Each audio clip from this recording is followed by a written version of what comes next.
नमस्कार, एक बार फिर आप सभी का बहुत स्वागत। मैं हूं आपके साथ सुचित्रा गुप्ता। तो देखिए, इस वक्त नेपाल से ये बड़ी जानकारी सामने आ रही है जहां प्रदर्शनकारी की मौत हुई है। नेपाल में एक प्रदर्शनकारी की मौत हो गई है। देखिए, नेपाल में लगातार ओली सरकार के खिलाफ प्रदर्शन देखने को मिल रहा है और नेपाल सरकार ने इस दौरान सोशल मीडिया प्लेटफॉर्म्स पर बैन लगा दिए थे, जिसके बाद से रजिस्ट्रेशन के लिए कई ऐसी चीजें थी जिसको लेकर लगातार यहां पर देखिए प्रदर्शन देखने को मिल रहा है। इसी के साथ नेपाल टेलीकॉम को इन प्लेटफॉर्म्स को डीएक्टिवेट करने के लिए पत्र भी भेजा गया था। तो नेपाल की राजधानी काठमांडू की सड़कों पर आज जबरदस्त विरोध प्रदर्शन देखने को मिल रहा है। हजारों की संख्या में जेन जेड यानी कि जेन जी के बच्चे जो हैं, लड़के लड़कियां, वो सड़कों पर उतरे हुए हैं। प्रदर्शनकारी नेपाल के संसद परिसर में भी घुस चुके हैं और इसी को देखते हुए पुलिस ने आंसू गैस के गोले छोड़े हैं। देखिए, पानी की बौछार भी की है। ये प्रदर्शनकारी नेपाल में सोशल मीडिया बैन के खिलाफ आवाज उठा रहे हैं। इसी के मद्देनजर काठमांडू में इस वक्त कर्फ्यू लगा दिया गया है। न सिर्फ इतना बल्कि सुरक्षा व्यवस्था को कड़ी कर दी गई है और जानकारी ये भी निकलकर सामने आ रही है क्योंकि नेपाल में वर्तमान स्थिति को देखते हुए भारत नेपाल बॉर्डर पर चौकसी बढ़ाने के निर्देश दिए गए हैं। सूत्रों के हवाले से ये भी जानकारी सामने आई है कि एसएसबी ने भारत नेपाल बॉर्डर पर चौकसी बढ़ाई है। भारत नेपाल बॉर्डर की सुरक्षा में एसएसबी की संख्या यानी कि जो तैनाती थी उसकी संख्या को बढ़ा दिया गया है। सुरक्षा कर्मियों और सर्विलेंस को भी बढ़ा दिया गया है। सर्विलेंस पर कड़ी निगरानी रखी जा रही है। ये प्रोटेस्ट लगातार उग्र होता जा रहा है। दमाक में पुलिस फायरिंग में कई प्रदर्शनकारी घायल हुए हैं और एक प्रदर्शनकारी के दौरान मौत भी हुई है। आपको ये भी बता दें क्योंकि ये हिंसक प्रदर्शन जेन जी के बच्चे कर रहे हैं क्योंकि इंटरनेट बंद कर दिया गया था। अब देखिए, प्रदर्शनकारी बैरिकेड तोड़कर आगे बढ़ने की लगातार कोशिश कर रहे हैं। पुलिस ने आंसू गैस के गोले छोड़े हैं और ऐसे में पुलिस लगातार पानी की बौछार भी कर रही है, वाटर कैनन का इस्तेमाल कर रही है। आप देख सकते हैं किस तरीके से बच्चे इस वक्त प्रदर्शन करते हुए नजर आ रहे हैं। तस्वीरों में आप देख सकते हैं हजारों की संख्या में ये जेन जी के बच्चे, लड़के लड़कियां इंटरनेट बंद होने के विरोध को लेकर सड़क पर उतरे हुए हैं और उग्र प्रदर्शन करते हुए नजर आ रहे हैं। प्रधानमंत्री केपी शर्मा ओली की सरकार के खिलाफ काठमांडू में विभिन्न शहरों में जेन जी के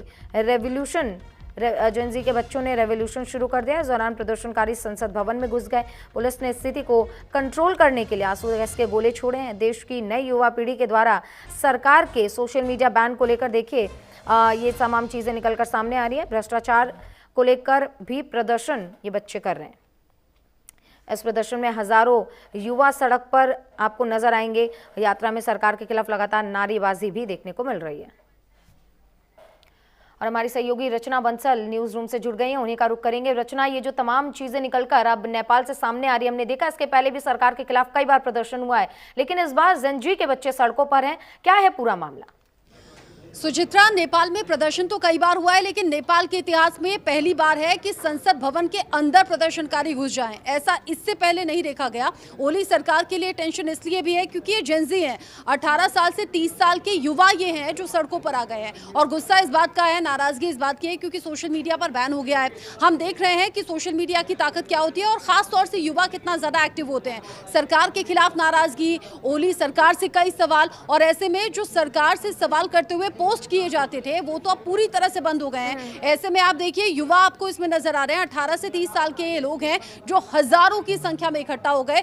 कुछ तस्वीरें ऐसी हैं जो संसद भवन में दाखिल हो गए, कुछ तस्वीरें ऐसी हैं जो बड़ी संख्या में बाहर इकट्ठा हो गए हैं और अब मजबूरन लाठीचार्ज भी करना पड़ा है। हवाई फायरिंग भी वहां पर हो रही है, टीयर गैस का भी इस्तेमाल किया जा रहा है और जानकारी ये कि एक प्रदर्शनकारी की जान चली गई। और आपने देखा होगा इस तरह के प्रदर्शन जब भी होते हैं, उन्हें कंट्रोल करने के लिए जब फोर्स की तैनाती होती है तो भगदड़ मच जाया करती है। कुछ लोग जख्मी हो जाते हैं, कुछ लोगों को अनइंटेंशनली ऐसी चोट आ जाती है जैसे कि जान चली जाती है। और जो एक जान अभी गई है उसके बाद अनुमान ये लगाया जा रहा है कि मामला अभी और ज्यादा भड़केगा।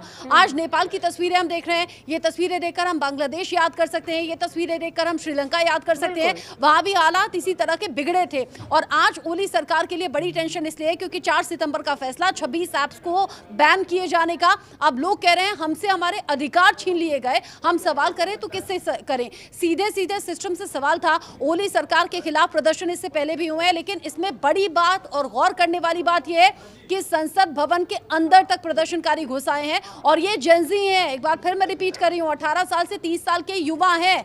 युवा जो अपने अधिकारों को बेहतर तरीके से जानते हैं, वो जानते हैं सोशल मीडिया का इस्तेमाल कैसे और किस लिए करना है और सोशल मीडिया बैन हो जाने से नाराज हैं। करप्शन को लेकर सवाल कर रहे थे, रोजगार को लेकर सवाल कर रहे थे। सरकार को ये सवाल अब समझ नहीं आए या फिर चुभे, सरकार ने सोशल मीडिया ऐप बैन करने का फैसला किया और उसका अब नतीजा हम देख रहे हैं। और नतीजा ऐसा कि एक जान जा चुकी है। अब जिस तरह की सिचुएशन अभी बनी हुई है, कर्फ्यू के हालात, यानी कर्फ्यू लगा दिया गया है जो कि रात तक जारी रहेगा। इसमें राष्ट्रपति भवन आता है, उपराष्ट्रपति भवन आता है, पीएम आवास आता है, संसद भवन आता है। इसके आसपास सुरक्षा और ज्यादा टाइट की गई है और ये तस्वीरें बता रही हैं कि ये प्रदर्शन, जिसमें अभी सैकड़ों थे थोड़ी देर पहले, अब हजारों की संख्या में प्रदर्शनकारी हैं और ये प्रदर्शन दूर तक जाएगा। सुचित्रा। बिल्कुल। और अब रचना, ये भी सामने आ रहा है कि कहीं ना कहीं ये जो प्रधानमंत्री ओली है, उन्होंने कहा है कि ये युवा है, उन्हें पता होगा कि कानून के उल्लंघन के बाद उन्हें खामियाजा भी भुगतना पड़ सकता है।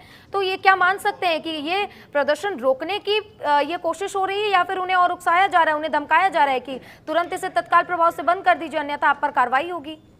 दो तरह से देख सकते हैं ना सुचित्रा। एक तो यह है कि प्रेशराइज करें युवाओं को ताकि वो सड़कों से हट जाएं। जब भी इस तरह के प्रदर्शन होते हैं तो शुरुआत में होता क्या है, इनिशियल स्टेज में आप पर हल्का बल प्रयोग होगा, हल्का लाठीचार्ज होगा, फिर आप नहीं हटते हैं तो फिर और ज़्यादा एक्स्ट्रा प्रेशर के साथ ये होता है। टीयर गैस का इस्तेमाल इसीलिए होता है कि लोगों को तकलीफ हो और लोग वहाँ से हट जाएँ। वाटर कैनन का इस्तेमाल इसीलिए होता है कि लोग वहाँ से हट जाएँ। इसी तरह की कोशिशें यहाँ भी की गई, हवाई फायर भी किया गया, लेकिन वो जो एक जान गई है ना, वो एक जान कैसे गई है, उसका रीज़न क्या है, अब तो ये भी फाइंड आउट करना होगा। और ये जो प्रदर्शनकारी यहाँ पर इकट्ठा हुए हैं, ये इस बात से और ज्यादा भड़केंगे, ये तय समझिएगा। जब भी इस तरह के प्रदर्शन में जान जाती है तब मामले और ज्यादा बढ़ जाते हैं। ओली सरकार अभी प्रेशराइज जरूर कर रही है कि नहीं हटेंगे तो कार्रवाई हो जाएगी या फिर जेलों में डाल दिया जाएगा, लेकिन जब जब युवा जुनून के साथ सड़कों पर आते हैं तो फिर इस तरह का टकराव देखने को मिलता है। अभी कर्फ्यू के हालात जब बने हुए हैं, यानी कि कर्फ्यू जब लगा दिया गया है, तो उसके बाद दिख रहा है हमें कि भीड़ यहाँ पर इतनी ज्यादा इकट्ठा है और अब एक मौत के बाद ये आंकड़ा बढ़ भी सकता है, इसकी पूरी आशंका, और लोगों के यहाँ इकट्ठा होने का सिलसिला भी जारी है।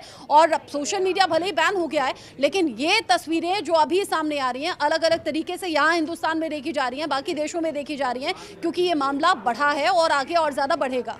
बिल्कुल रचना, ये भी देखना होगा कि जिस तरीके से प्रदर्शनकारी संसद भवन में घुसे, कहीं ना कहीं श्रीलंका की याद ये जरूर दिलाता है।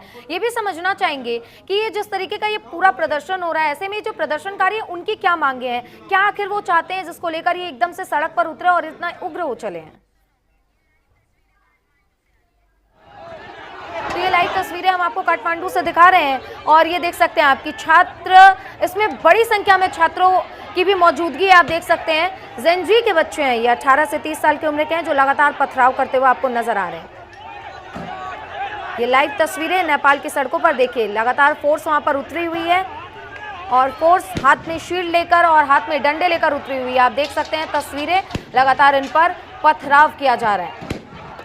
तो देखिए, सबसे पहले ये समझना बहुत जरूरी होगा कि आखिर ये प्रदर्शन क्यों हो रहा है। नेपाल सरकार ने 4 सितंबर को Facebook, social media platform x, YouTube, Instagram, WhatsApp सहित 26 सोशल मीडिया प्लेटफॉर्म पर प्रतिबंध लगाया। अब ये प्रतिबंध इसलिए लगाया क्योंकि इन तमाम प्लेटफॉर्म्स ने सरकार के साथ कोई ऐसा करार साइन नहीं किया था, जिसकी वजह से कहीं ना कहीं उनको राजस्व में यानी कि टैक्स वसूली को लेकर दिक्कत हो रही थी, इसलिए इस पर बैन लगा दिया गया। अब इसको लेकर देखिए प्रदर्शनकारी किस तरीके से छात्र सड़कों पर उतरे हुए नजर आ रहे हैं।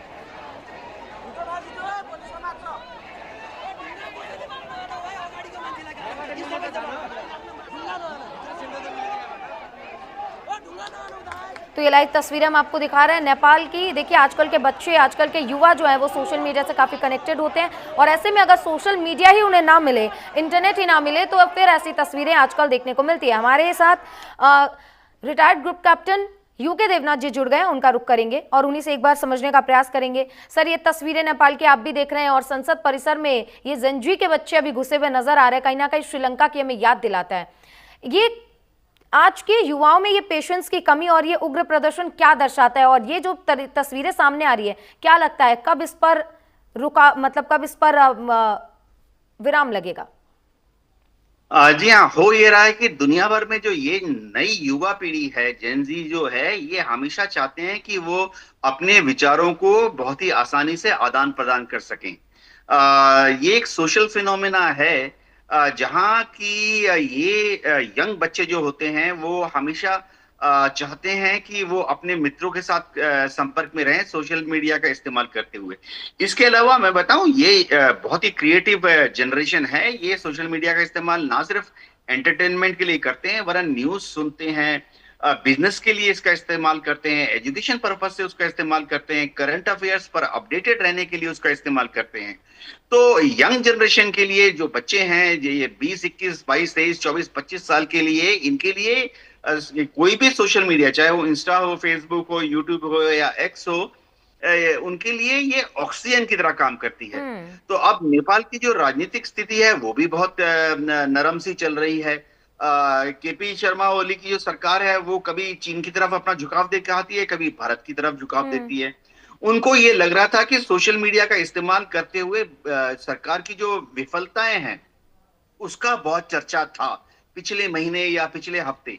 खास तौर से नेपाल में करप्शन जो है बहुत बड़ा मुद्दा है। लेकिन जाहिर सर, बात, जब नेपाल ने इस पर प्रतिबंध लगाया तो नेपाल की तरफ से ये कहा गया कि ये तमाम जो सोशल मीडिया प्लेटफॉर्म्स है, इन्होंने नेपाल के साथ कोई साइन नहीं किया, कोई करार साइन नहीं किया, इसीलिए बंद कर दिया गया इन सभी को।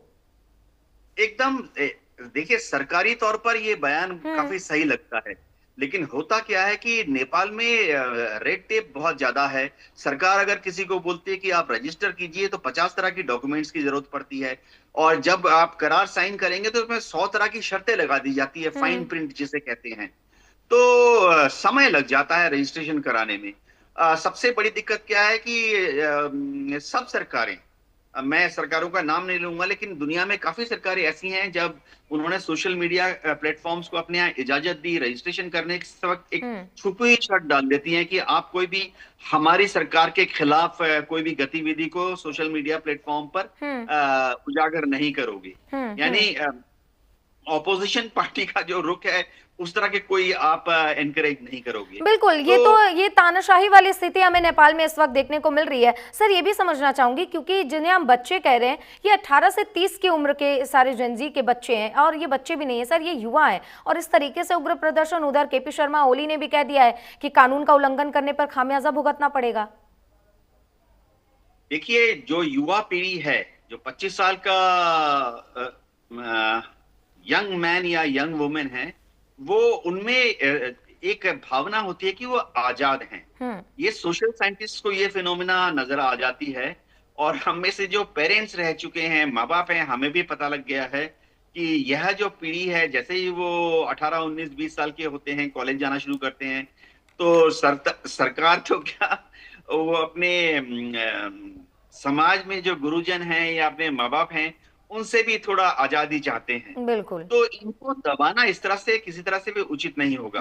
अगर हम इसी की तुलना करें, श्रीलंका में क्या हुआ, एकदम सही मौसम था, वहां पर अचानक से लोगों को भुखमरी, गरीबी, करप्शन, जॉबलेसनेस से जोश आ गया।